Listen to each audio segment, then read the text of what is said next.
everybody, Dave Neal here, stand-up comedian and host of Bachelor Recap, a Guy's Review. In today's video, I'm going to talk about Colton Underwood getting back on Instagram and why I think that's a good idea for him as he moves on from a disastrous year of 2020. Now, if you guys don't know the whole story, I'm going to get back into it. So I've extensively covered the issues between Colton Underwood and Cassie Randolph all year long, actually. They went from being in a happy relationship to a restraining order to filing charges to being, him just vanishing from social media. So I think it's a good idea that he's back on. I'm going to talk about why, share what he posted, which has now been not deleted, but it was on an Instagram story, so it just vanishes after 24 hours. But he came back.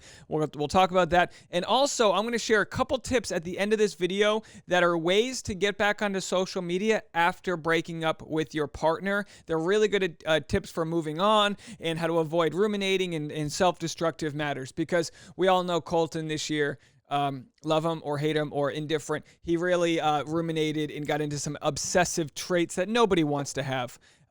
So anyway, we'll get into all of that. And look, some people have called me a Colton Underwood apologist, and some said I haven't gone too hard on him. Some people are worried about his mental health. Most people are worried about Cassie's because he, of course, was stalking her. She filed a temporary restraining order, all that. Let's get into what actually happened this year. We'll break it down, and then we'll get into Colton Underwood back on Instagram. So I think it's important to have critical thinking when it comes to talking about people who did wrong things and illegal things and understanding why they did that. It's not good to just cancel somebody and not dissect it. So we want to know why he ended up stalking her, and what are the urges that compel good and decent people to do bad things. And here's the way I want to put it kindly. You and I are not better than Colton. That's important. There's no preaching down to somebody from our, moral superiority. We are not better. Part of why we love a tragic downfall of a hero is that it makes us feel like while we might not have our lives together, at least we're not that guy. And that's not a good feeling. And that's what happens with celebrities. We love to rise someone up, tear him down, and then we feel good about ourselves. And that's not what this is all about. We are that guy. We are Colton, okay? We are. You can argue with me all day long, but we've all got our own issues, and his were just broadcast in front of the world. And also, Cassie Randolph was a victim of them. So brief recap of the story. In case you forgot, Cassie and Colton dated for a year and a half after his season of The Bachelor. He famously broke out of The Bachelor set, leaping over a gate, pursued Cassie after she left the show. They started dating. Cassie broke up with Colton early on in the pandemic, mid-April, after he had the virus and after he had quarantined at Cassie Randolph's parents' house. Leave a comment. Correct me if any of this is wrong. I think I got it all right here. They agreed that they would make a clean break and would remain friends. First mistake, okay? We all want to remain friends and this and that. That's the first mistake when you break up with somebody. It all unraveled from there as 2020 officially started throwing punches. It was a really tough year for a lot of people, and it's all in perspective. We hope everyone who's watching this, has a safe and healthy time out there and family's safe, but it's been a tough year for everybody. Us Magazine laid out the drama. They said less than 2 months after their split, news went public. Cassie Randolph filmed an interview with Chris Harrison for an episode of The Bachelor, greatest seasons ever. While she played coy about the reason for their split, Underwood made it clear he wasn't happy with her decision. And this is when we start to notice some obsessiveness, when he's not happy that his ex is talking. And it's like, bro, you don't get to control somebody else. That's the important thing to know. Colton said, when our relationship ended, we agreed to handle things as privately as possible as we attempted to navigate our new relationship as friends. He wrote July 9th, 2020. I chose to do that since we were living in this interim period, but obviously a lot changed this week. A very cryptic and controlling message by Colton. Cassie took to Instagram and fired back and said, I want to show appreciation. I didn't see any harm in doing the interview as I wasn't going to dish out details about our relationship to them. It seems you are subtly engaging in a tactic that peppers in aggressive comments such as that obviously changed this week in order to make me look like the bad one. I would also like to ask that you don't cloud our great 1.5-year relationship with a messy breakup. Very nice, very stern and to the point. She also accused Colton of monetizing their breakup by including a new chapter in his book, which was set to release January 2021. There's no way that happens. I would be shocked if he's still going to release that chapter of the book. Maybe he will. And he has every right to. He has every right to. If he wants to, that's his free speech and his ability to make his income, absolutely. While she said he is allowed to speak his mind, don't be hypocritical. So basically, Cassie said, you're allowed to speak your mind. You're writing a book chapter about it, so don't be hypocritical if I go on, and do an interview. After the breakup, Colton was seen in her alleyway at night. So this is when it goes from breakup to red flag galore. Cassie's brother spotted Colton like 2, 3 in the morning in her alleyway behind her parents' house. Colton admitted to Cassie that he planted a tracking device on her car and that he had created a fake persona to text and harass both himself and Cassie. And as 260,000 of you guys saw who watched my video, we actually were able to get the I think it's in public domain, but we were able to see the text messages that he sent from this fake phone number portraying someone else. Truly psychotic when you really break it down, that he would pretend to be someone else to sort of gain info from Cassie, and also the tracking device not legal.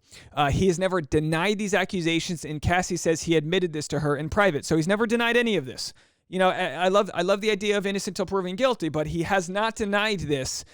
Cassie received a temporary restraining order, and then that was extended as both parties tried to work out a deal. She ended up filing an actual police report because, according to California Penal Code 637.7, it prohibits individuals from using electronic tracking devices to determine the location or movement of a person. So we never got to see this through. We never got to see if he was going to admit to this in the court of law. It never got that far, but he also has never denied it and admitted, and according to her, admitted to her in a phone call. In early November, Colton broke his silence, stating, this is days before they were supposed to go back to court for a permanent restraining order. He said, today, and by the way, he controlled the messaging of this, which was very interesting. We never heard Cassie say anything. He called TMZ, and this is what he said. Today, Cassie asked the court to dismiss the temporary restraining order against me, the 28-year-old former Bachelor told Us Weekly in a statement. The two of us were able to reach a private agreement to address any of Cassie's concerns. I mean, first of all, like I said, this is so passive. To address any of Cassie's concerns. To address the fact that she was scared to sleep at night. You know what I mean? He said, I do not believe Cassie did anything wrong in filing for the restraining orders, and also believe she acted in good faith. I appreciate everyone's respect for privacy regarding this matter. So again, not admitting to it, but not denying it. He's saying basically she did what she was supposed to do. And again, some people wanted her to pursue this case to the full extent because she didn't know legal record of his wrongdoing will happen, and she can no longer file a temporary restraining order on him based on this previous info. She'd have to have new info of him stalking her or whatever. So basically, I guess we can respect her decision, and she felt like he had learned his lesson and he was making the right steps, and maybe he was moving to Colorado or whatever the case may be. She never spoke about it. So he deactivated his Instagram. Very good idea. Very good idea to get off social media at the time. I'm sure he had a crisis PR person tell him, look, get off social media. We're in a worldwide pandemic. All these other issues are happening. Like the last thing, just lay low, take care of yourself. Good idea. So he had deactivated, and then after months, all of his photos were deleted, which is just hidden. I'm sure they're there somewhere, but he hid them from the public. Colton emerged on Instagram right after Christmas. This is what he said. Hope everyone had a great holiday. Mine was spent with family. The former Bachelor 28, he captioned 6 photos from his low-key Christmas via Instagram stories on Monday, December 28th. Missed y'all. Yeah, he had a couple good, he put a few photos. It was his way of dipping his toes in the water. He posted a photo of the family Christmas tree, the family playing some game, going, snowboarding. It was positive. It was loving. It was simple. Like I said, if he doesn't have a crisis PR person, then this was the perfect a way for him to dip his way back into the public world. So Colton, look, I wish you luck. I want you to focus on yourself. Everything I've ever said about this situation is something I would have said as a big brother, as someone who has dealt with his own toxic love addiction, obsessiveness, codependency, all these things. We have to assume Cassie's doing okay as well. She did drop the court case. She did drop the restraining order. So we have to assume she's doing okay. But look, as a society, we can't cancel people forever. We can choose to follow or unfollow people, but we should have compassion that he's going to try to move on with his life. So this is where I ask you guys, if you're in the comment section, go, you know what? F him, blah, blah, blah. Fine, good. But have a little bit of compassion that he's, redeemable within society, okay? And again, this has nothing to say that he hasn't caused Cassie a ton of strife. I hope she's in therapy. I hope she's able to trust her future partners and all of that. But in the end, we're too busy canceling people and saying, no, gone forever. Yeah, maybe he shouldn't be associated with the Bachelor franchise. Maybe he should take a step back from his charity. But what's really important is that he doesn't continue these behaviors and pass them on to a new generation or a new ex or whatever. Good, decent people can do bad things. Look, here's how I like to relate it, okay? My dog is the best dog in the world. I have a Basset Hound. His name's Boone. He's got his own Instagram, at Boone the Basset. He's a great dog. Occasionally at night, he'll start crying. And in the middle of the night, he would cry, so I'd pick him up, I'd pet him, and I'd put him back away. 5 minutes later, he'd start crying again. And then, you know what? I looked it up, and they recommend don't acknowledge the dog's crying. They're doing that just for the attention. And it's like, you know, you hate to make it as simple as that with Colton, but he did so many manipulative tactics in his relationship and as a relationship ended that, and again, Cassie and no person should have to deal with this, but when someone does that, they're just looking for a response. When they're doing the pouty eyes and the this, he got away with very immature behavior for too long. It's hard to believe he's 28. This might be something you would expect out of a high school student. You know what I mean? So he got away with a lot of these manipulating tactics, but it doesn't mean he has to be a manipulating person.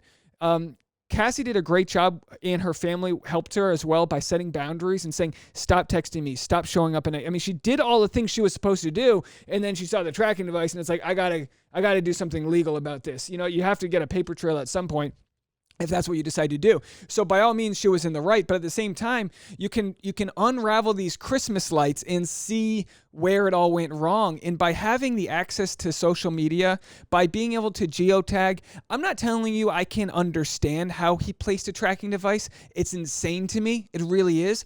But I can sort of sketch out a route where they break up and he's ruminating over the fact that she's with her ex. So he's starting to get like, oh, I know she's with her ex. Oh, she's not telling me she's with her ex. I'm going to prove it. A, she doesn't owe you anything. You don't have to prove it. And B, you should just move on with your own life. But instead, he was like, if I just prove it, X, Y, and Z. And I think that's what would have happened. We'll never know unless they talk about it. But that's just my thought.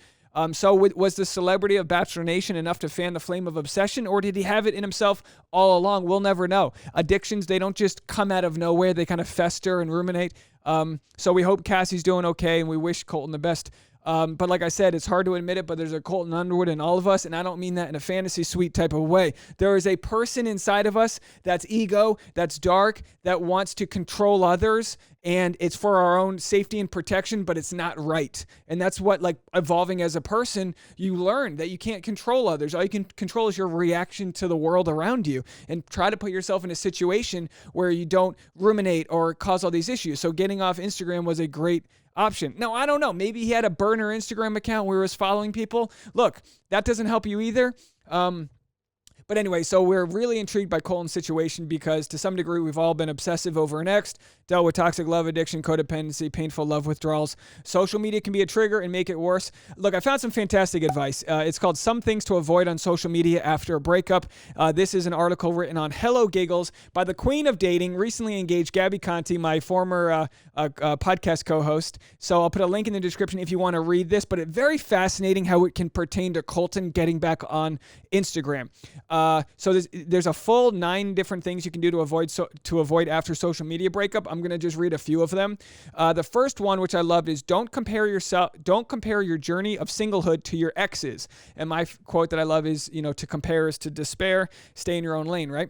It's easy to compare yourself to your ex when you check their social media accounts. Keeping tabs on who won the breakup, hint, no one, you both lost someone you used to love, can only make your recovery that much harder. Therapist John Kim explains what you should do in this situation. If it's going to trigger you into a behavior that you know will prevent you from healing by seeing what your ex is doing or who they're dating on social media, you should not follow your ex. You will start comparing their singlehood journey with yours, which can make you feel less than, angry, or tempted to get back together for the wrong reasons. Following an ex on social media when you don't have distance or are not emotionally ready will feel like peeling scabs. And of course, Colton followed in person, but he followed on social media, and it was enough to kind of, that maybe that was the gateway for his ruminating.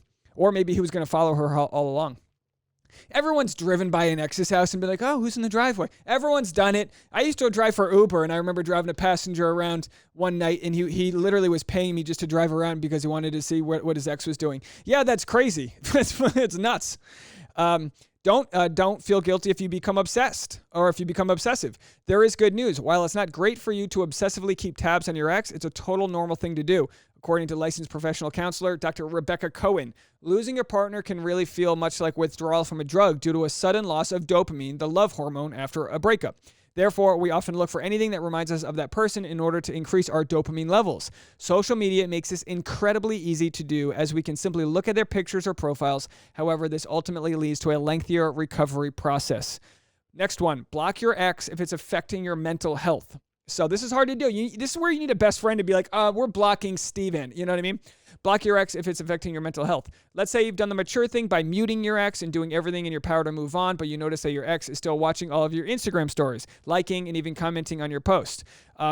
We call this behavior intermittent reinforcement, a rush of brain chemicals whenever we encounter the person, which can increase our attachment to them. This can delay or even prevent healing from happening. In this case, you could talk to the ex and request them to stop social media interactions. If the ex refuses, it might be time to block them. So you give your ex a chance to not be obsessive, and then you block them. This is what's interesting with Bachelor Nation. There's so many mutual friends in Bachelor Nation. So mute mutual friends if they post about your ex. When it comes to mutual friends, usually friends will choose sides themselves, which unfortunately might mean you'll lose some friends. I'd only suggest unfollowing friends if they are posting updates that include your ex, or if you find yourself obsessing over their profiles for clues about your ex. So whatever in life makes you want to look up clues about your ex, get rid of it. If it's an old pizza place you used to go to, get rid of it. Delete past posts if they'll trigger you. Colton did this, which was good. Just deleted all their past posts. Start new. It's like, why do we hold on to these old social media posts? Live every day in the moment and start new. Maria Sullivan, dating expert and VP of dating.com, suggests for you to delete the past so you can move on. After a breakup, it's helpful to erase all content on social media that includes your ex, so you don't have to be reminded of old memories with them. This may seem dramatic to some, but how are you supposed to move on from the relationship when reminders of your past are all over your social media feeds? Yeah, maybe a couple years down the line, you can look at photos of your ex, but if you just broke up with someone, you don't want to see what Valentine's Day 2017 looked like with them. You really don't. You don't want to know what concert you went to together. Try not to post about the breakup, which is very tough when Colton Underwood's writing a book and including a chapter in it and wanting Cassie to not talk about it. It's like either you talk about it or you don't. So try not to post about the breakup. While a social media breakup announcement might make you feel powerful and could get you all the likes, this post could just make the breakup harder than it needs to be. A breakup is something that has happened between you and your partner, and it's private. The results can be unpredictable, and the act can serve to keep you connected with the person you should be trying to distance yourself from. If you need validation about what has just happened, turn to a friend for a real-life convo. Real-life convo? Who's doing that? This also goes for subtweets. Don't post about your breakup on Twitter either. Remember, just because you can delete something, it doesn't mean people will forget it. We're getting to the end here. Focus on yourself. A great one. While it's completely normal to obsess about your ex, etiquette consultant Jody R.R. Smith says to try and focus on yourself instead. As tough as it can be, it's best to act like an adult during your breakup. Avoid drunk dialing, cyber stalking, or Googling your ex. Stop allowing them to take up space in your brain, she says. I mean, this is tailor-made for Colton, right? Cyber stalking, real stalking, Googling. So what kind of activities imagine breaking up with somebody and then they're on The Bachelor doing an interview, which they have every right to do. Cassie had every right to do that. But imagine your ex having this platform. You're watching it and you're going, oh, this is insane. So it's just a product of their relationship being out in the world. Most of us don't have to deal with it on that level. But at the same time, we can use it as a case study, right? What kind of activities should you do? Get active. Do things you like to do. Get out, meet friends, see movies, take classes, travel. Focus on yourself instead of your ex. And if you find you're not able to move on, see a mental health professional to help you find the perspective you need if it fits within your budget. Look, here's the deal. This article was written a week before the pandemic started, right? So part of Colton's obsession could have been anything from toxic love addiction, but also having nowhere to go, couldn't be with friends, couldn't get out of town, all these issues. He was wrong. It was wrong. People do bad things. It's important to look at the factors as to why they did that.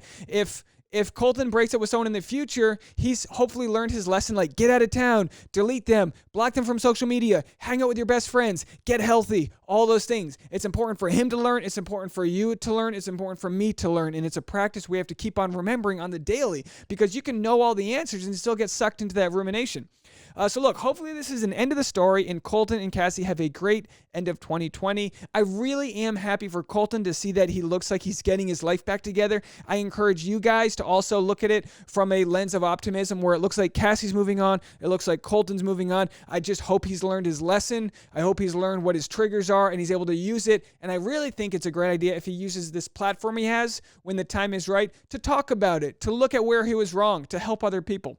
I hope you enjoyed this conversation. Starting January 4th, I'm going to be recapping Matt James' season of The Bachelor, doing live streams Pacific Coast time after the episode airs, and also doing recaps the morning after. So thank you guys so much for watching this content. Hit the like button, subscribe, and I'll see you next time. Bye, everybody.